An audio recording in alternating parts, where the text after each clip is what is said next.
భారీ పేలుడుతో ఢిల్లీ వణికిపోతుంది. యావత్ భారత్ ఉలిక్కిపడింది. పేలుడుకు గల కారణాలపై ఇంకా దర్యాప్తు జరుగుతున్నా 9 మంది ప్రాణాలు కోల్పోవడం మాత్రం జీర్ణించుకోలేని విషయం. ఎటు చూసినా ఛిద్రమై పడి ఉన్న మృతదేహాలు, ధ్వంసమైన పదుల సంఖ్యలో వాహనాలు. అసలేం జరుగుతుందో తెలియని ప్రాణభయంతో పరుగులు పెట్టిన జనం. నిన్న సరిగ్గా సాయంత్రం 6:52 ఎర్రకోట మెట్రో స్టేషన్ సమీపంలో పేలుడు జరిగింది.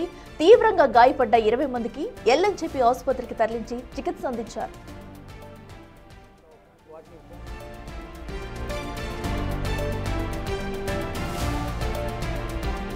ట్రాఫిక్ సిగ్నల్ దగ్గర పేలుడు జరగడం, అదే సమయంలో మంటలు పక్కనే ఉండటంతో ప్రమాద తీవ్రత ఎక్కువైంది. అదీ కాకుండా హస్తినాలో ఉన్నవి గ్యాస్ కార్లు, ఆటోలు కావడంతో పేలుడు తీవ్రత చాలా ఎక్కువగా ఉన్నట్లు చెబుతున్నారు.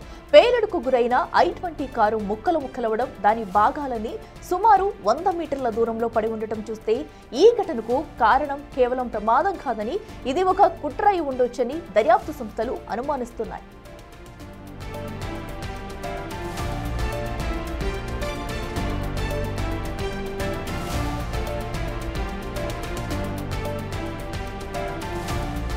ఢిల్లీలో జరిగిన అటు ఘోర ప్రమాదంలో కూడా ఇప్పటికే 9 మంది మరణించారు. మరికొంతమందికి అయితే చికిత్స అందుతుంది. అయితే అసలు ఈ కార్లో పేలిన ఘటన అయితే అసలు ఇదంతా ఎవరు చేశారు, ఎలా పేలింది, అక్కడ ఉన్న పేలుడు పదార్థాలు ఏంటి, అసలు ఈ బాంబ్ బ్లాస్ట్ కి సంబంధించి కూడా అసలు ఏం జరిగిందనేది అయితే ప్రస్తుతం పెద్ద క్వశ్చన్ గా మారిందని చెప్పుకోవాలి. దీనిపై అయితే ఒక పక్కన దర్యాప్తు జరుగుతుంది. ఇక మరింత సమాచారం మా ప్రతినిధి శివ లైవ్ లో అందిస్తారు. శివ, చెప్పండి, ఏదైతే ఎర్రకోట దగ్గర జరిగిన బాంబ్ బ్లాస్ట్ కి సంబంధించి మొత్తం అందరూ కూడా ఎంతలాగా ఆవేదన చెందారనేది చూస్తున్నాము. అయితే కొంతమంది మరణించారు, మరికొంతమందికి అయితే ఇంకా చికిత్స అందిస్తుంది. అసలు ఈ ఘటనకు గల కారణాలు ఇప్పటి వరకు ఏమైనా తెలిసాయా? సో ఘటనా స్థలంలో ఎలాంటి ఆధారాలు లభించాయి? డీటెయిల్స్ అయితే. నిన్న సాయంత్రం ఎర్రకోట సమీపంలో ఎర్రకోట గేట్ నెంబర్ 1 ఇటు ఎర్రకోట మెట్రో స్టేషన్ ఏదైతుందో గేట్ నెంబర్ 4కి మధ్యలో సిగ్నల్ వద్ద నిన్న సాయంత్రం 6:52 సమయంలో ఈ పేలుడు సంభవించింది. ఈ పేలుడు ఘటన పైన దర్యాప్తు సంస్థలు దర్యాప్తు చేస్తున్నాయి. NIA, నేషనల్ ఇన్వెస్టిగేషన్ ఏజెన్సీ, అలాగే anti terrorist squad, Delhi special cell పోలీసులు దర్యాప్తు కొనసాగిస్తున్నారు. ప్రజెంట్ మనం ఈ ఘటనా స్థలం వద్ద ఉన్నాం. మనం వెనుక చూస్తున్న ఈ ప్రాంతంలోని ఈ బాంబ్ బ్లాస్ట్ నిన్న ఈ పేలుడు సంభవించింది. ఈ పేలుడు ఏదైతే ఇక్కడ సిగ్నల్ ఏదైతే చూస్తూ ఉన్నామో ఆ సిగ్నల్ కు పక్కనే కారు ఆగి ఉన్న సమయంలో రన్నింగ్ లో ఈ పేలుడు సంభవించింది. రాత్రి వరకు కూడా ఈ డేరాలు ఏవి కూడా క్లాతులు కూడా ఏమీ లేవు. కానీ ఉదయం సమయానికి మొత్తం అడ్డుగా బార్కెట్లు పెట్టి ఈ క్లాతులు పెట్టి మొత్తం ఇక్కడ పోలీసులు కానీ, ఇటు FSL ఫోరెన్సిక్ ల్యాబ్కు సంబంధించిన నిపుణులు కానీ, ఇతర సిబ్బంది, నేషనల్ ఇన్వెస్టిగేషన్ ఏజెన్సీ, అలాగే యాంటీ టెర్రరిస్ట్ స్క్వాడ్ వీరంతా కూడా ఇక్కడ మొత్తం దర్యాప్తు కొనసాగిస్తున్నారు. ఆధారాలను కూడా, కీలక ఆధారాలను సేకరిస్తూ ఉన్నారు. అయితే మొత్తం నిన్న జరిగిన ఘటనలో 9 మంది చనిపోయారు. వీరిలో 2 మృతదేహాలను ఇప్పటికే పోలీసులు గుర్తించారు. ఒకరు ఉత్తరప్రదేశ్, రెండవ మృతదేహం ఢిల్లీదిగా కూడా గుర్తించారు. అయితే మృతుల్లో అందరూ కూడా పురుషులే ఉన్నారు. నిన్న సాయంత్రం 6:52 సమయంలో ఈ ఘటన చోటు చేసుకుంది. ఎర్రకోట సమీపంలో పార్కింగ్ స్థలంలో, అంటే ఎర్రకోటకు సంబంధించి పార్కింగ్ స్థలం ఎర్రకోటకు మధ్యాహ్నం సమయంలో ఈ i10 కారు అనేది పార్క్ చేశారు. మధ్యాహ్నం 3:19 సమయంలో పార్కింగ్ స్థలంలోకి కారు వచ్చింది. సాయంత్రం 6:48 పార్కింగ్ స్థలం నుంచి కారు బయలుదేరి బయటకు వచ్చింది. ఆ తర్వాత కొద్దిసేపటికే ఈ పేలుడు సంభవించింది. మొత్తం పేలుడు సంభవించింది. ఈ ఎర్రకోటకు పేలుడుకు ఉపయోగించిన కారు ఏదైతే ఉందో గురుగాం RTO వద్ద రిజిస్ట్రేషన్ అనేది చేయబడింది. Car registration number HR26 CE 7674గా కూడా పోలీసులు గుర్తించారు. అయితే ఈ కార్ అనేది మొహమ్మద్ సల్మాన్ పేరు మీద రిజిస్టర్ అయింది. మొహమ్మద్ సల్మాన్ నుండి ఢిల్లీ పోలీసులు సల్మాన్ అరెస్ట్ చేశారు. ఆ తర్వాత అతను ఇప్పటికే కారును అమ్మేశారనేది కూడా పోలీసులకు సమాచారం అందించారు. అతని సల్మాన్ నుంచి తారిక్ అనే వ్యక్తికి, మరొక వ్యక్తికి ఈ కారును విక్రయించారు. అయితే తారిక్ పుల్వామా వాసిగా కూడా పోలీసులు గుర్తించారు. మొత్తంగా పోలీసులు గుర్తించారు. అయితే ఆ కోణంలో తారీఖ్ సంబంధించి కూడా ఆ కోణంలో దర్యాప్తు అయితే ప్రజెంట్ కొనసాగిస్తూ ఉన్నారు. మొత్తంగా ఎక్కడికక్కడ నిన్న బాంబ్ బ్లాస్ట్ జరిగిన తర్వాత పటిష్టమైన భద్రతను ఏర్పాటు చేశారు.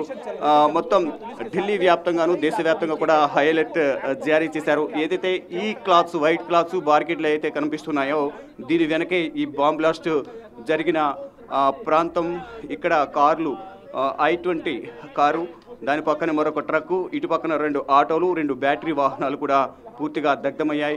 ఇక్కడ ఈ FSL నివేదికకు సంబంధించి కూడా ఇక్కడ నిన్నటి నుంచి కూడా ఈ FSL ఫోరెన్సిక్ నిపుణులు మొత్తం అన్ని ఆధారాల కోసం కూడా లైటర్తో వెతుకుతూ ఏమైనా ఆధారాలు దొరుకుతాయా ఏంటనే కోణంలో కూడా అన్ని మొత్తం సెర్చ్ ఆపరేషన్ అయితే మొత్తం కూడా కొనసాగిస్తున్నారు. ఇక్కడ national investigation agency, anti terrorist squad, Delhi special cell పోలీసులు, మరొక ఢిల్లీ పోలీసులు, CRPF బలగాలు అందరూ కూడా ఇక్కడ మోహరించి ఉన్నారు. ఇది రెడ్ ఫోర్ట్ గేట్ నెంబర్ 1. ఇది మనం ఏదైతే చూస్తున్నామో ఈ రెడ్ ఫోర్ట్ గేట్ నెంబర్ 1 ఇక్కడ మనం చూస్తున్నాం. ఇది ఈ పక్కనే రెడ్ ఫోర్ట్. ఇక్కడ ప్రధాని నరేంద్ర మోడీ జెండా ఆవిష్కరణ చేసే ప్రాంతానికి స్థలానికి ఇది రెడ్ ఫోర్ట్కు సంబంధించి మెయిన్ ఎంట్రన్స్. ఇక్కడే ప్రధాని నరేంద్ర మోడీ జెండా ఆవిష్కరిస్తారు. ఇక్కడ నుంచి ఎగ్జాక్ట్గా 50 మీటర్స్ డిస్టెన్స్లోనే మనం చూపిస్తూ ఉన్నాను. ఈ 50 మీటర్స్ డిస్టెన్స్లోనే ఇక్కడ ఈ బ్లాస్ట్ అనేది జరిగింది. ఇది రాకపోకలు అనేది ఎక్కువగా కొనసాగుతూ ఉంటాయి, రద్దీగా ఉంటుంది. అందులో నిన్న సోమవారం మరోవైపు రెడ్ ఫోర్ట్కి ఎక్కువగా సందర్శనకు వస్తూ ఉంటారు. మరోవైపు ఇక్కడ హిందూ, ముస్లిం అలాగే సిక్కులకు సంబంధించిన ఆలయాలు కూడా ఇక్కడ ఉన్నాయి, గురుద్వారా కానీ మసీద్ కానీ. మరోవైపు ఈ హిందూ దేవాలయం కానీ ఇవన్నీ కూడా ఉన్నాయి. ఇక్కడికి దర్శనానికి వస్తూ ఉంటారు. ఇది మెట్రో స్టేషన్ గేట్ నెంబర్ 4. మెట్రోది గేట్ నెంబర్ 4 ఇక్కడ ఉంటుంది. మనం చూస్తున్నాం అక్కడ పోలీసులు, అక్కడ ట్యూబ్ లైట్స్ ఏవైతే కనిపిస్తున్నాయో అది మెట్రోకి అండర్ గ్రౌండ్ మెట్రో ఉంటుంది. ఇక్కడ ఎంట్రన్స్ అది లోపలికి వెళ్ళడానికి gate number 4, metro gate number 4. India Gate అది Red Fort gate number main gate number 1.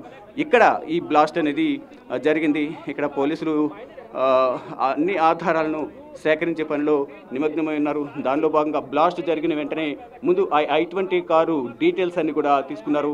ఆ కారు ఎక్కడి నుంచి బయలుదేరింది, ఎక్కడికి వచ్చింది, అసలు మధ్యాహ్నం పార్కింగ్లోకి ఎన్ని గంటలకు వెళ్ళింది, ఎన్ని గంటలకు బయటకు వచ్చింది. మధ్యాహ్నం 3:19 కారు పార్కింగ్లోకి వెళ్ళింది. 6:48 కారు పార్కింగ్ నుంచి బయటకు వచ్చింది. వితిన్ 4 or 5 మినిట్స్లోనే 6:52 ఇక్కడ సిగ్నల్ ఏదైతే ఉందో మనం చూస్తున్న ఈ సిగ్నల్, ఈ రెడ్ లైట్ అలాగే గ్రీన్ లైట్స్ ఏవైతే కనిపిస్తున్నాయో, ఆ పరదాలు ఏవైతే కనిపిస్తున్నాయో, వైట్ క్లాత్స్ ఏదైతే కట్టారో ఈ క్లాత్ల వెనకాల ఉన్న కారులోనే బ్లాస్ట్ సంభవించింది. ఈ బ్లాస్ట్కి దానిలో ఉన్న ప్రయాణిస్తున్న వారు కూడా చనిపోయారు. ఆ మంటలు వెనుకున్న మరో ట్రక్ కలుపుకున్నాయి. దాని పక్కనే బ్యాటరీ వెహికల్స్, 2 CNG ఆటోలు కూడా ఉన్నాయి. వాటి కూడా ఈ మంటలు వ్యాపించడంతో అవి కూడా దగ్ధమయ్యాయి. ఇక ఈ బ్లాస్ట్ జరిగిన వెంటనే FSL టీం, మెడికల్ టీం అలాగే clues teams, anti terrorist squad, మరోవైపు నేషనల్ ఇన్వెస్టిగేషన్ ఏజెన్సీ ఇలా ప్రతి ఒక్కరు కూడా ఆధారాలను సేకరించే పనిలో నిమగ్నమై ఉన్నారు. ఎప్పటికప్పుడు కేంద్ర హోంమంత్రి అమిత్ షా పోలీసు ఉన్నతాధికారులకు ఫోన్ చేసి వివరాలు సేకరిస్తూ ఉన్నారు. అయితే ఈ పుల్వామా అని ఏదైతే అడ్రస్ ఉందో ఈ RTO రిజిస్ట్రేషన్కి సంబంధించి కానీ ఈ పుల్వామాకు సంబంధించిన ఇక్కడ రిజిస్ట్రేషన్ చేయడం, అక్కడ డాక్యుమెంట్స్ అనేవి ఫేక్ డాక్యుమెంట్స్ ఇచ్చారా, అసలు ఒరిజినల్ డాక్యుమెంట్స్ ఇచ్చారా, ఈ తారిక్ అనే వ్యక్తి ఎవరు, నిజంగా తారికేనా, లేకపోతే అవి కూడా ఫేక్ డాక్యుమెంట్స్ క్రియేట్ చేశారా. ఆ తారిక్ అనే వ్యక్తి పుల్వామా అడ్రస్తో ఉన్న డాక్యుమెంట్స్ను సమర్పించారు. అయితే మొహమ్మద్ సల్మాన్ ఎప్పుడో ఆ కారును విక్రయించారు. అది కమర్షియల్ వెహికల్, HR రిజిస్ట్రేషన్ ఉన్న వాహనం. ఆ వాహనం ఎప్పుడో నేను అమ్మేశానంటూ కూడా పోలీసులకు మొహమ్మద్ సల్మాన్ సమాచారం ఇచ్చారు. సమాచారం ఇచ్చిన నేపథ్యంలో పోలీసులు వివిధ కోణాల్లో కూడా దర్యాప్తు కొనసాగిస్తున్నారు. అయితే ప్రధానంగా ఇక్కడ పుల్వామా టు ఫరీదాబాద్ అనే లింకులు ఏమైనా ఉన్నాయనేది కోణంలో కూడా చూస్తున్నారు. మహమ్మద్ అజ్ముల్ ఫరీదాబాద్లో ఆయన నివాసంలో, అదే జమ్మూ కాశ్మీర్కి సంబంధించిన వైద్యుడు, ఇక్కడ ఫరీదాబాద్లో ఒక ఇంటిని అద్దెకు తీసుకుని నివాసం ఉంటున్నాడు. ఇక్కడ వైద్య వృత్తి చేపడుతున్నాడు, వస్తూ పోతూ ఉంటారు, ఇక్కడ నివాసం ఉంటారు. అయితే అతని తోటి సహచర మహిళా వైద్యురాలితో ఎక్కువగా సత్సంబంధాలు కలిగి ఉన్నారు. ఇక్కడ ఢిల్లీ వచ్చినప్పుడు కానీ ఫరీదాబాద్ వచ్చినప్పుడు కానీ ఆ మహిళ కారును వినియోగించేవారు అనేది కూడా పోలీసులు, దర్యాప్తు శాఖ అధికారులు గుర్తించారు. దానిలో భాగంగా ఆ మహమ్మద్ ముజ్ముల్కి సంబంధించిన నివాసంలో దర్యాప్తు చేసిన తర్వాత అతను ఇచ్చిన సమాచారం మేరకు ముందుగా జమ్మూ కాశ్మీర్ అతని అదుపులోకి తీసుకున్నారు. తర్వాత అతని నివాసంలోని AK-47 గన్ను స్వాధీనం చేసుకున్నారు. దాంతోపాటు అతను ఇచ్చిన సమాచారం మేరకు ఫరీదాబాద్లో 360 కేజీల RDX అలాగే 2900 కేజీల ఈ పేలుడు పదార్థాలు ఇతర రసాయన పదార్థాలను స్వాధీనం చేసుకున్నారు. దానికన్నా ముందు 2 రోజుల ముందు గుజరాత్లో ATS పోలీసులు ముగ్గురిని అదుపులోకి తీసుకున్నారు. ఇక్కడ దానికి సంబంధించి హైదరాబాద్లో కూడా అదుపులోకి తీసుకున్నారు. దీంట్లో మ్యాక్సిమం అందరూ కూడా వైద్యులే ఉండటం. గతంలో మనం చూసాం నిరుద్యోగులు నిరక్షరాస్యులు ఎక్కువగా ఈ ఉగ్రవాదం వైపు ఎక్కువగా మొగ్గు చూపేవారు. కానీ ఇప్పుడు వైట్ కాలర్ ఉద్యోగులు అంటే డాక్టర్లు కూడా వైద్యులు కూడా ఇప్పుడు ఈ ఉగ్రవాదం వైపు మొగ్గు చూపుతున్నారు. డాక్టర్లను వినియోగించుకుని ఒక రిసిన్ అనే ఒక విషపూరితమైన ఇంజెక్షన్ను విష పదార్థాన్ని తయారు చేస్తున్నారు. దీని ద్వారా కూడా చాలా ప్రమాదం అనేది ప్రధానంగా వైద్యులు నిపుణులు గుర్తించారు. దీని ద్వారా కూడా విధ్వంసం సృష్టించాలనేది కూడా ప్రయత్నాలు చేస్తున్నట్లుగా కూడా తెలుస్తోంది. దానిలో భాగంగా శివ మనం చూసుకున్నట్టయితే ప్రధానంగా ఏదైతే పేలుడు సంభవించిన టైంలో కూడా ఆ కారులో ఎంతమంది ఉన్నారు, అసలు కారుకి సంబంధించిన కదలికలు ఏమైనా సీసీ ఫుటేజ్ ఆధారాలు ఏమైనా బయటకు వచ్చాయి అండ్ అలాగే బ్లాస్ట్ జరిగిన సమయంలో ఆ పేలుడులో ఎలాంటి పదార్థాలు వాడారు, ఎలాంటి రసాయనాలు వాడారు, ఎందుకంటే ఆల్రెడీ ఇప్పటికీ ఇంకా అక్కడ నిపుణులు అయితే ప్రతిదీ క్షుణ్ణంగా పరిశీలిస్తున్నారు, ఏమన్నా ఆధారాలు లభిస్తాయనేది కూడా. సో ఇప్పటి వరకు ఆ పేలుడుకి సంబంధించిన దానిలో ఎలాంటి యూజ్ చేశారనేవి ఏమైనా బయటకు వచ్చాయా? రైట్, పేలుడుకు సంబంధించి అయితే ఇది ఉగ్రవాదుల కుట్ర అనేది ఇంటెలిజెన్స్ బ్యూరో వద్ద సమాచారం అయితే ఉంది. కానీ దాంట్లో ఎటువంటి పేలుడు పదార్థాలు వినియోగించారు అనేది మాత్రం ఇంకా అధికారికంగా ధృవీకరించాల్సి ఉంది. కానీ ఇది ఉగ్రవాదుల కుట్రే, ఆత్మాహుతి దాడి అనేది ప్రధానంగా అయితే తెలుస్తోంది. ఇది ఆత్మాహుతి దాడా లేదా ఏమైనా రిమోట్ కంట్రోల్తో ఆపరేట్ చేశారా వెహికల్ని అనేది కూడా తెలియాల్సి ఉంది. కానీ ఆ వాహన కదలికలని కూడా గుర్తించిన నేపథ్యంలో మధ్యాహ్నం 3:19 పార్కింగ్లోకి వెళ్ళింది. పార్కింగ్ నుంచి 6:48 బయటకు వచ్చింది. బయటకు వచ్చిన కొద్దిసేపటికే అంటే 6:48 బయటకు రావడం, 6:52 ఇక్కడ ఈ పరదాల వెనుక ఈ సిగ్నల్ వద్ద ఏదైతే ఉందో ఇక్కడ ఈ పార్కింగ్ అంటే ఈ రన్నింగ్ ఇది రెగ్యులర్గా వాహనాల రద్దీ అనేది ఎక్కువగా ఉంటుంది. ఇక్కడ పార్కింగ్ చేసుకోవడానికి కూడా ఎక్కువగా అవకాశం ఉండదు. కేవలం ఎవరైనా ప్రయాణికులను దించడానికి ఎక్కించుకోవడానికి తప్ప ఇక్కడ ఎక్కువసేపు ఆపడానికి కూడా ట్రాఫిక్ అనేది ఎక్కువ ఉంటున్న నేపథ్యంలో ట్రాఫిక్ సిబ్బంది కూడా ఎక్కువగా ఇక్కడ వాహనాలను ఆపేందుకు అనుమతించారు. వాహనాల ఫ్లోటింగ్ అనేది రన్నింగ్ అనేది ఎక్కువ ఉంటుంది. కానీ ఇక్కడ కదిలే వాహనంలోనే ఈ బ్లాస్ట్ జరిగింది అనేది కూడా చెప్తూ ఉన్నారు. అంటే ఈ ప్రాంతానికి ఒకవైపు ఎర్రకోట ఉంటుంది, మరోవైపు హిందూ దేవాలయం, ఆ పక్కన గురుద్వారా, ఈ రెడ్ ఫోర్ట్కి కొంత దూరంలో ఇటు మస్జిద్, ఈ 3 ప్రాంతాల్లో కూడా అన్ని మతాలకు సంబంధించి కులాలకు సంబంధించి వారందరూ కూడా ఇక్కడ నివాసం ఉంటూ ఉంటారు. ఇక్కడ ఈ బ్లాస్ట్ జరగడం పట్ల కూడా అనేక మంది అనేక అనుమానాలు అయితే వ్యక్తం చేస్తూ ఉన్నారు. ఇటు పెహల్గాంలోని బైసరైన్లో దాడి జరిగిన తర్వాత అప్పటి నుంచి కూడా పాకిస్తాన్ ఉగ్ర కుట్రలకు ఇంకా బరితెగించి ప్లాన్ చేస్తుంది. దేశవ్యాప్తంగా వారి సానుభూతి పరులు మద్దతుదారులను ఇక్కడగా మొత్తం వ్యాపింపచేసి వారి ద్వారా ఎక్కడెక్కడ దాడులు చేయాలి, ఎక్కడ దాడులు చేయడం ద్వారా ఎంత మేర ప్రభావం ఉంటుంది, ఏ విధంగా దాడులు చేయాలనేది కూడా ప్రధానంగా ఒక వ్యూహాన్ని సిద్ధం చేసుకున్నారు. ఈ పేలుడు పదార్థాలను కూడా దేశవ్యాప్తంగా వివిధ ప్రాంతాల్లో భద్రపరిచారు. వారు ఒక ప్లాన్ ప్రకారం నిర్ణయించుకున్న ప్రకారం ఇక్కడ దాడులు కొనసాగుతున్నాయి. కానీ ఎవ్వరూ కూడా ఊహించలేదు. ఒకవైపు ఉగ్రవాదులను అరెస్ట్ చేస్తున్నారు.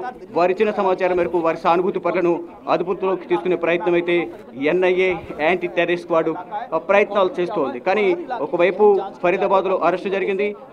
గుజరాత్ ATS పోలీసులు అక్కడ గుజరాత్లో ఉగ్రవాదులు అరెస్ట్ చేశారు. ఉగ్రవాదులను గత సంవత్సర కాలంగా వారిపై నిఘా ఉంచి